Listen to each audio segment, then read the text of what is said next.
and unfortunately, it's going to hurt these programs in a way that is going to make it very difficult for our seniors and others who rely on them. Overall, the President's promised deficit reduction also doesn't look like it works. The budget claims $5.3 trillion in deficit reduction over the next decade. However, if you look at it, that $5.3 trillion does not come from spending cuts. Thank you, Mr. President. We are dealing with the transportation bill. I hope we're dealing with the transportation bill eventually, but there's been a great deal of work on this measure by the chairman, the ranking members of the relevant committees, and I thank them for the hard work that they have put into this. I support their efforts to give states a long-term security for moving forward with federal highway aid and transit programs. I support the efforts to give states that long-term security for planning purposes, improve the project approval process, reduce duplicative and excessive programs. But I do have very serious concerns with certain aspects of the legislation, the proposal. Most particularly, and the reason I've come to the floor this evening is to discuss what this legislation does to the Indian Reservation Roads Program. This is the program known as IRR. IRR is a jointly administered program between the Federal Highway Administration and the Bureau of Indian Affairs that addresses the transportation needs of our tribes by providing funds for the planning, the design, the construction, and then the maintenance activities. The Indian Reservation roads are public roads. They provide access to and within Indian reservations, Indian trust land, restricted Indian land, and Alaska Native villages. There's approximately 29,000 miles that are under jurisdiction of the BIA and the tribes. Another 73,000 miles are under state and local ownership. IRR funds can be used for any type of Title 23 transportation project that provides access to or within federal or Indian lands and may be used for the state local matching share for apportioned federal aid highway funds. The IRR inventory is a comprehensive database of all transportation facilities that are eligible for IRR program funding by tribe, reservation, BIA agency, and region, congressional district, the state, and the county. I think it is actually important, as I look through my comments, I think, man, this history is a little bit slow in reading, but I think it's important that we understand how we came to the position of where we are today with MAP 21. For years, Alaska received very little assistance from the IRR program because we've only got one reservation, very small reservation down in southeastern Alaska, Metlakatla, and therefore little to no BIA-owned roads. The BIA maintains a national database of roads, the IRR inventory, which is used for allocation of IRR funds and also determines where the IRR funds can be used. State and county-owned roads comprise the majority of the road miles within the IRR system. A few decades ago, there were very few villages in Alaska that were putting any inventory into the system. T21 gave the committee criteria in establishing the funding formula, and it was based on the needs of Indian tribes for transportation assistance, cost of road construction, geographic isolation, and difficulty in maintaining all-weather access to employment, to commerce, health, safety, and education resources. So with the passage of T21, a rulemaking committee was established, the IRR Program Coordinating Committee. It helped to develop the funding formula, which was then published back in 2004. The Coordinating Committee is made up of 12 primary members from Indian tribes, one from each region. There were 12 alternates, 2 non-voting federal representatives. Decisions that were made by the committee were reached by consensus. It was not a majority decision process.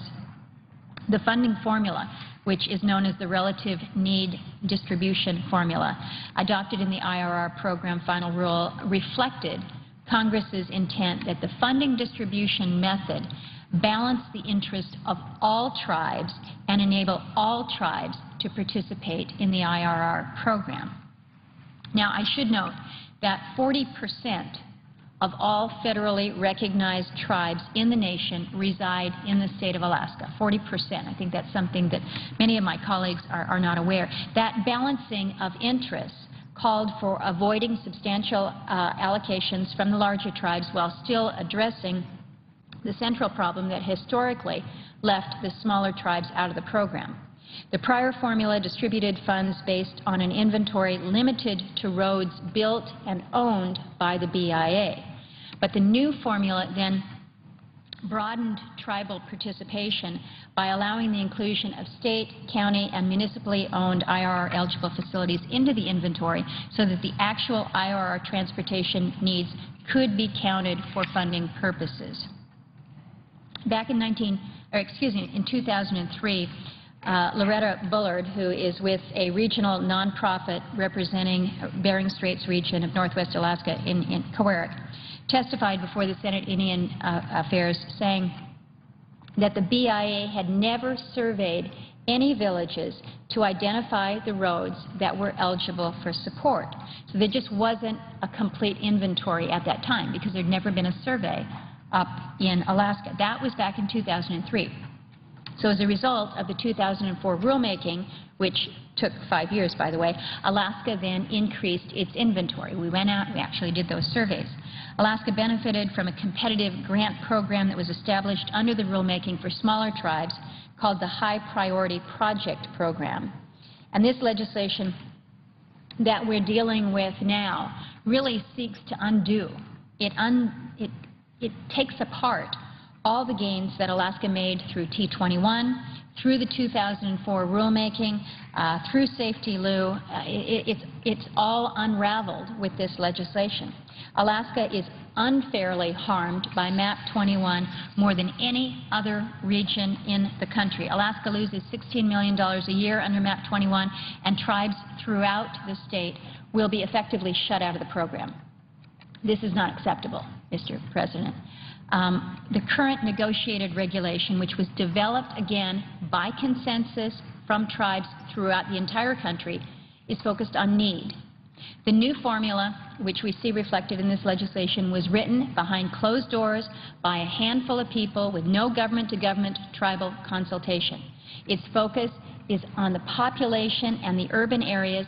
It disregards the trust responsibility that is owed to the 566 federally recognized tribes in our nation, 229 of which reside in the state of Alaska. Again, nearly half of all the recognized tribes in the nation. Now, I think every time I come to the floor and talk about something that relates to an issue, I've got to put up the map of Alaska so that we're all reminded how big it is.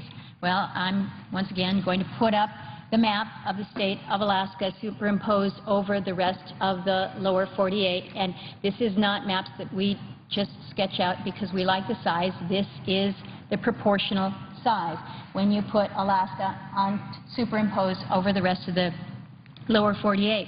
So this map, and it may be difficult to see, but the red, they look like little arteries going up through the center of the state. That's our road system.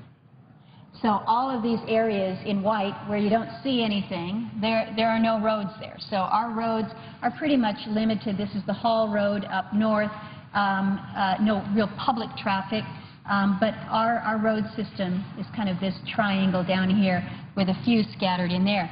But what's behind this kind of great shadow of Alaska? The states that are covered up behind there. You've got North Dakota, South Dakota, Nebraska, Kansas, Oklahoma, Minnesota, Iowa, Missouri, Wisconsin, and Illinois are all kind of tucked under this great expanse here. So just imagine if you're from Missouri that's sitting underneath here, and to say you have no roads in that area. That's what we're talking about. And my pictorial here is all of the roads in Alaska, not the IRR roads. These are our state roads, our highways, our federal highways. This is everything. So when we're talking about the IRR piece, the Indian Reservation Roads piece, it's even more minuscule in terms of comparison. We've got approximately you know, the numbers are somewhat sketchy, but 16,000 miles of road, 5,600 miles of which are unpaved.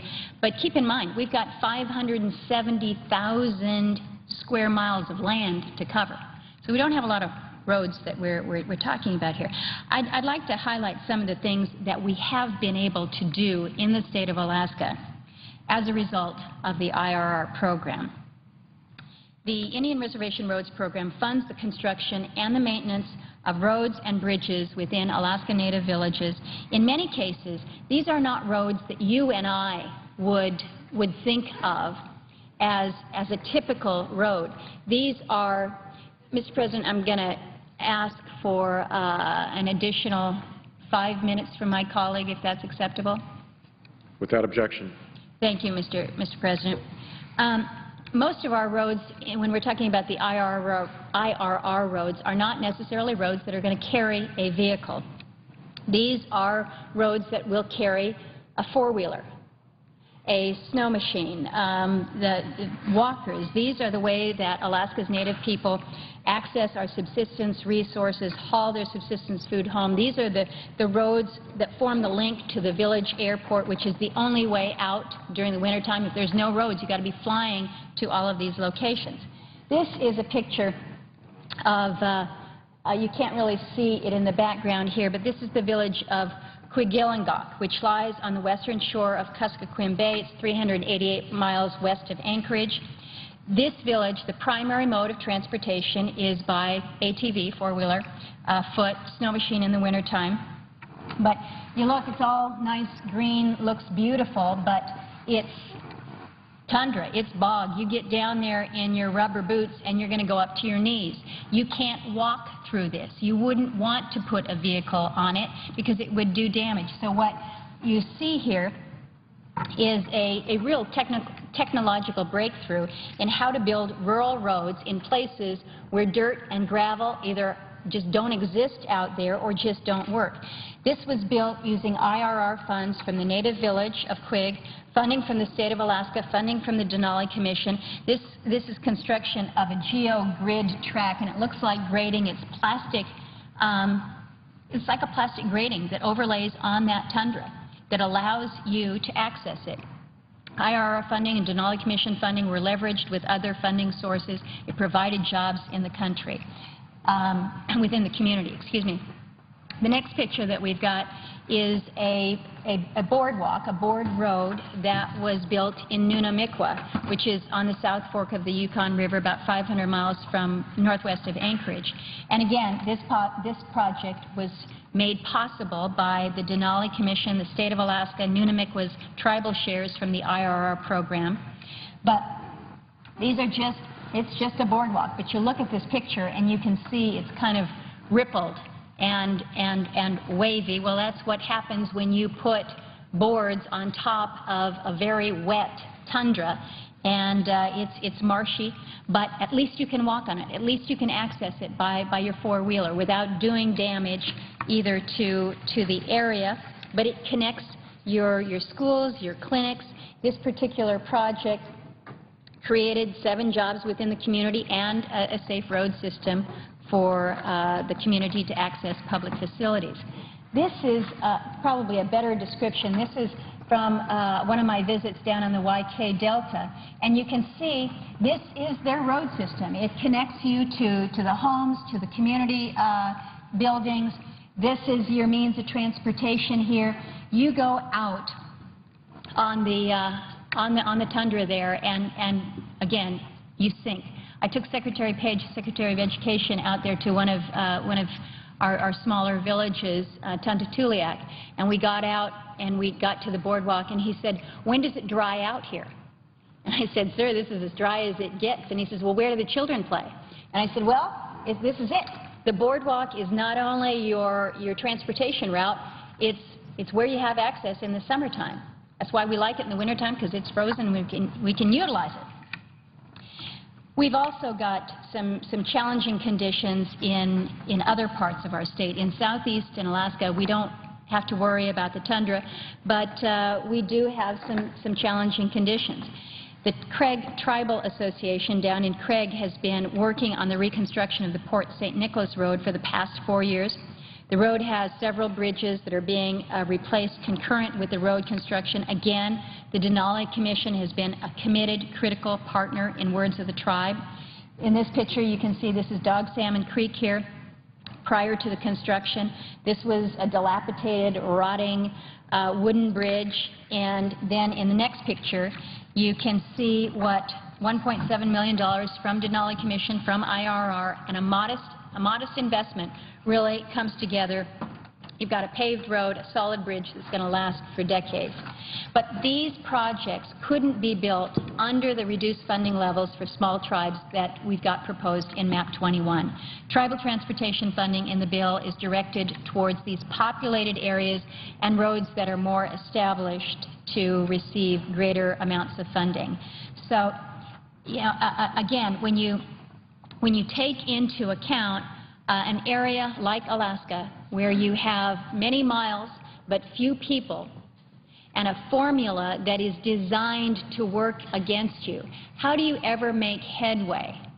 How do you ever connect these communities? How do you ever allow for a transportation system that you and I maybe can't relate to, but that makes sense where they are?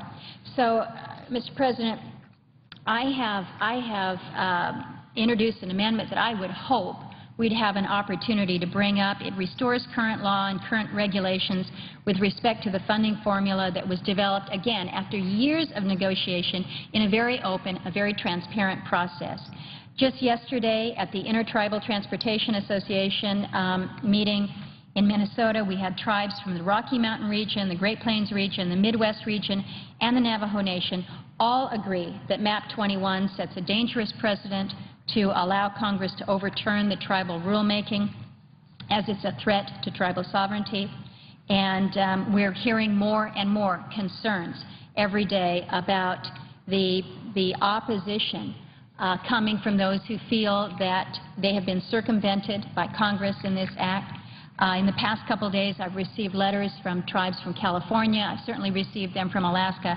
I've got a letter from the Susanville Indian Rancheria, one from the Ramona Band of Cahuilla, who wrote that under MAP 21, small urban tribes with paved roads garner a significant increase in funding, while tribes such as the Ramona Band, which are rural and have poor roads, arguably those with the most need and no other access to transportation funding, will see significant decreases.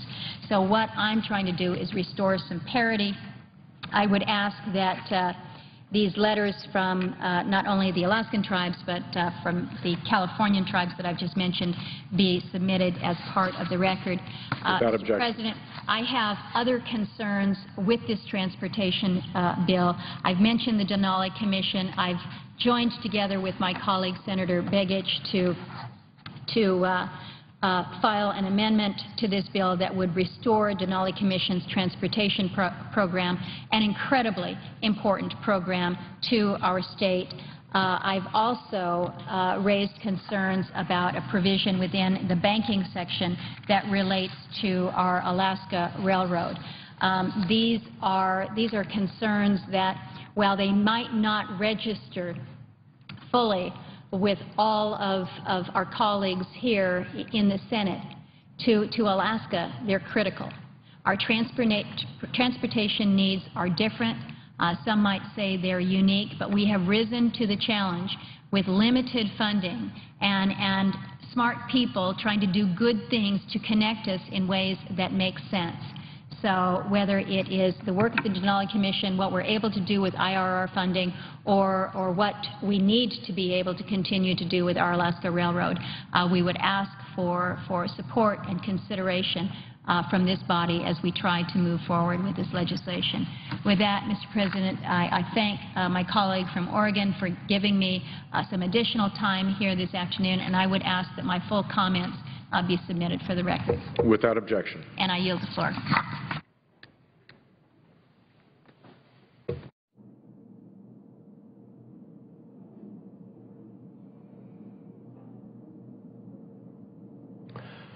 Mr. President.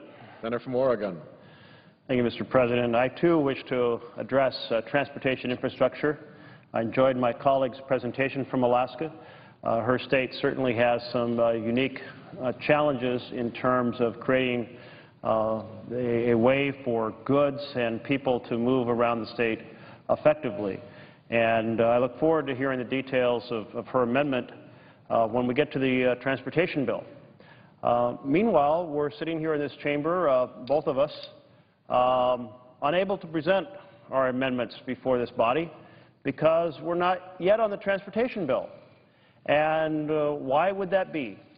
Well, apparently there are members of this body who have decided to obstruct the normal ability to assemble the bill that comes from 4 different committees on this floor in order to do non-germane amendments that have nothing to do with transportation, and to hold this entire body hostage, to hold hostage those on the left side of the aisle and to hold hostage those on the right side of the aisle, to hold transportation hostage, to hold, if you will, jobs across America hostage.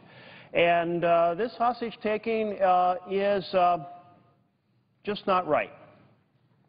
It's just not right that when we should be building infrastructure in America, which is right in the short term for jobs and in the long term for our economy, we are instead sitting here talking about the amendments we'd like to introduce to make the transportation system work better, to improve upon the bill as it came out of committee.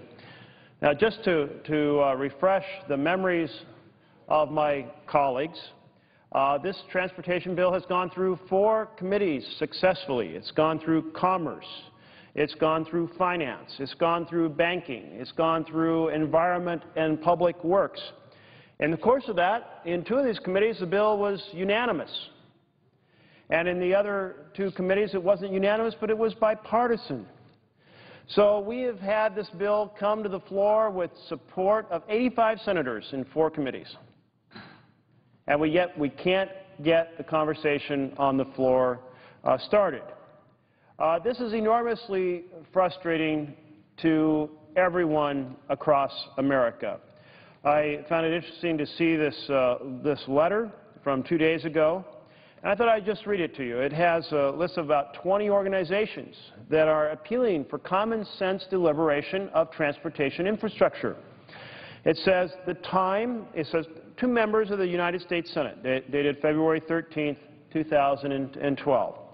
The time is now to pass S. 1813, the Moving Ahead for Progress in the 21st Century bill, the bipartisan highway bill crafted by the Environment and Public Works Committee. Last Thursday, 85 senators voted to invoke cloture on the motion to proceed to S. 1813, clearly demonstrating bipartisan support for passing the highway and transit bill. While we are encouraged by this show of support, the undersigned organizations are concerned that progress may be impeded if non-germane amendments are offered as part of the deliberations on this bill. The organizations that we represent, the letter continues, may hold diverse views on social, energy, and fiscal issues, but we are united in our desire to see immediate action on the Senate's bipartisan highway and transit reauthorization measures. Sincerely yours. And this does come from a broad array of organizations. It comes from the AAA, the American Automobile Association. It comes from the Association of State and Highway Transit Officials.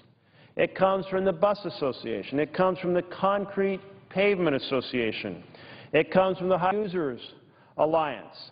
It comes from the Moving and Storage Association, from the Public Transportation Association, from the Road and Transportation Builders Association, from the Society of Civil Engineers, from the Traffic Safety Services Association, from the American Trucking Association, from the Associated General Contractors of America, the equipment distributors, the equipment manufacturers, the Metropolitan Planning Organizations, the Vehicle Safety Alliance, the Highway Safety Association, the Transportation Society of America, the International Union of Operating Engineers, the Motor and Equipment Manufacturers Association, the National Asphalt Association, the Association of Development Organizations, the Construction Alliance, the Stone, Sand, and Gravel Association, the Cement Association, and the U.S. Chamber of Commerce. That's an extraordinary array of groups that are saying enough with the posturing on social issues. Let's get to work building the infrastructure of America. Now, one of the amendments a colleague wants us to spend our time on is an amendment that says if you're the owner of a business, anything you consider to be a health care perspective, you can impose on your employees. Well, there was some interesting humor on this, on late-night television. I believe it was Jon Stewart's show, The Daily Show, in which he said, you know, in my business, I happen to think that humor is the best medicine. So I'm going to impose a health care bill or a health care policy on all of the folks who work for me that says if you get sick, you have to go to a comedian for therapy or have to read a joke book. It was something like that. I mean, this is not a serious amendment. And it is not about highway infrastructure.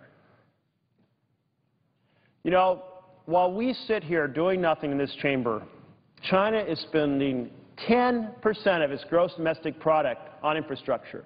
I had a chance to go to China 14 years ago and then once again to go last year.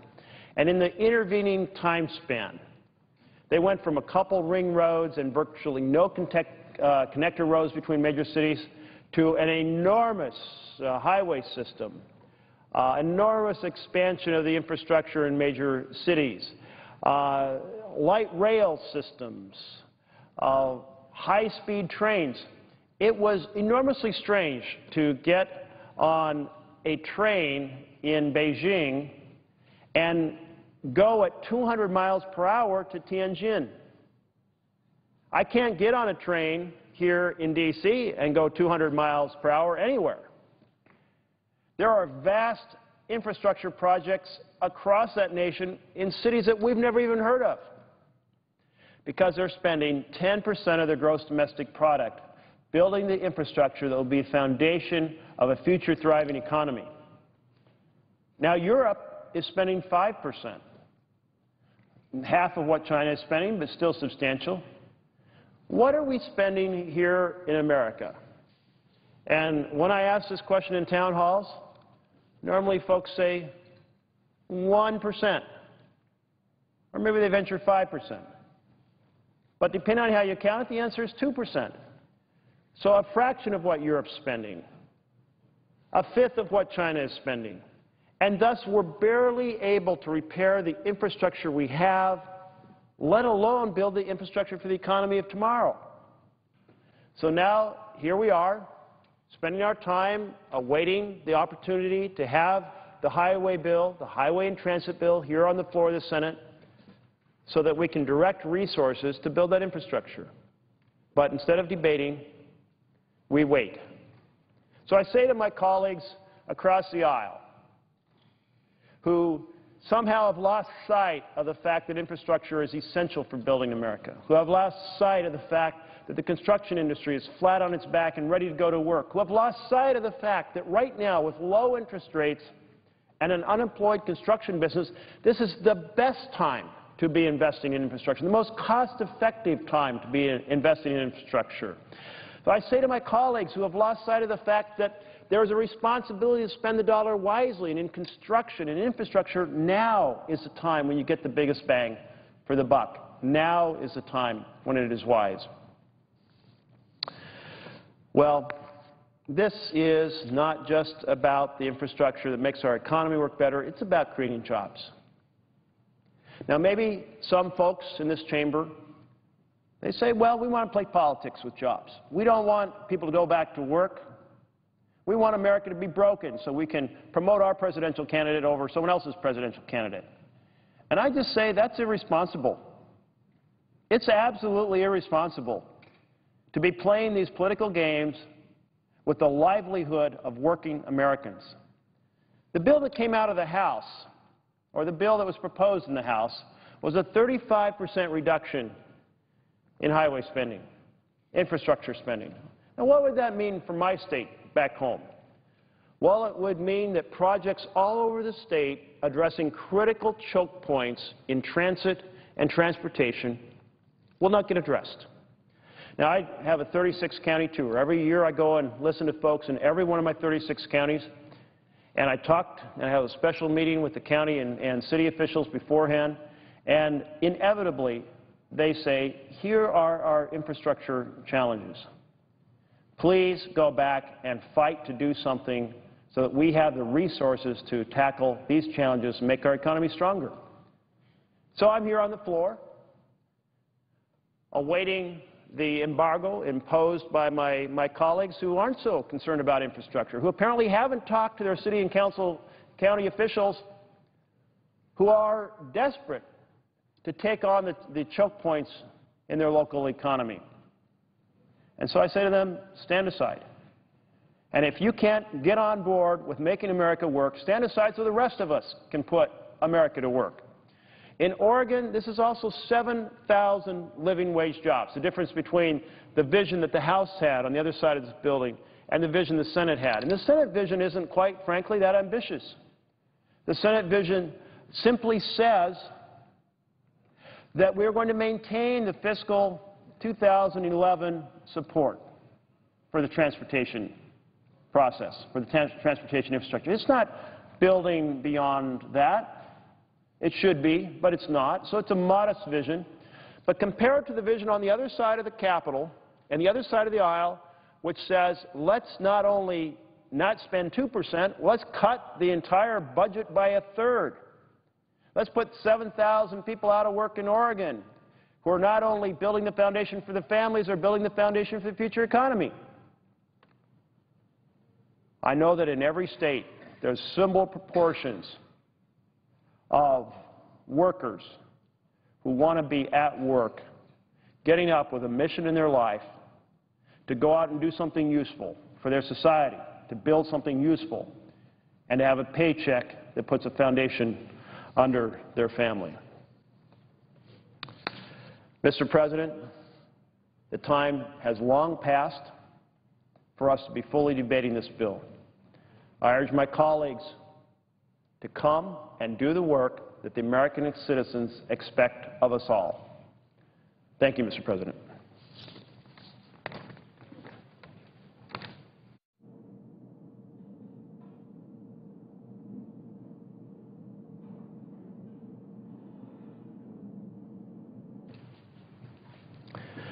Mr. President, I ask unanimous consent the Senate proceed to the consideration of Con Res 99, which was received from the House and is at the desk. The clerk will report. House Concurrent Resolution 99, authorizing the use of Emancipation Hall in the Capitol Visitor Center and so forth. Without objection, the Senate will proceed to the measure. I ask unanimous consent the preamble be agreed to, the concurrent resolution be agreed to, the motions to reconsider be laid upon the table with no intervening action or debate, and any statements related to the measure be placed in the record at the appropriate place as if read. Without objection.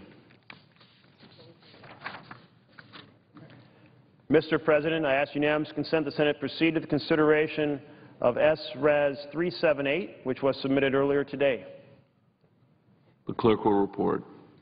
Senate Resolution 378, expressing the sense of the Senate that children should have a safe, loving, nurturing, and permanent family, and so forth.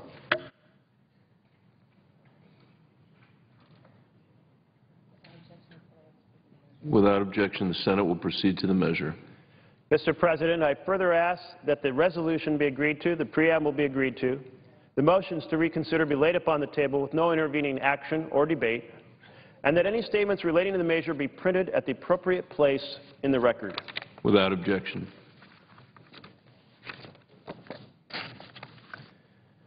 I understand that S. 2111, introduced earlier today by Senator Leahy, is at the desk, and I ask for its first reading. The clerk will read the title of the bill for the first time. S-2111, a bill to enhance punishment for identity theft and other violations of data privacy and security. I now ask for its second reading and object to my own request. The objection is heard. The bill will be read for the second time on the next legislative day. I ask unanimous consent that the Senate adjourn until 10 a.m. on Thursday, February 16, 2012, that following the prayer and pledge, the journal of proceedings be approved to date, the morning hour be deemed expired, and the time for the two leaders be reserved for their use later in the day. That following any leader remarks, the Senate be in a period of morning business for 1 hour, with senators permitted to speak therein for up to 10 minutes each, with time equally divided and controlled between the two leaders or their designees, with the majority controlling the first half and the Republicans controlling the final half. That following morning business, the Senate resume consideration of S-1813, the Surface Transportation Bill. Without objection. If there is no further business to come before the Senate, I ask it adjourn under the previous order. The Senate stands adjourned until 10 a.m. tomorrow.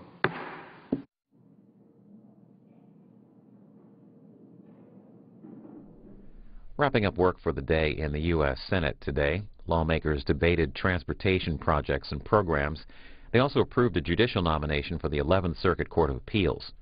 Earlier today,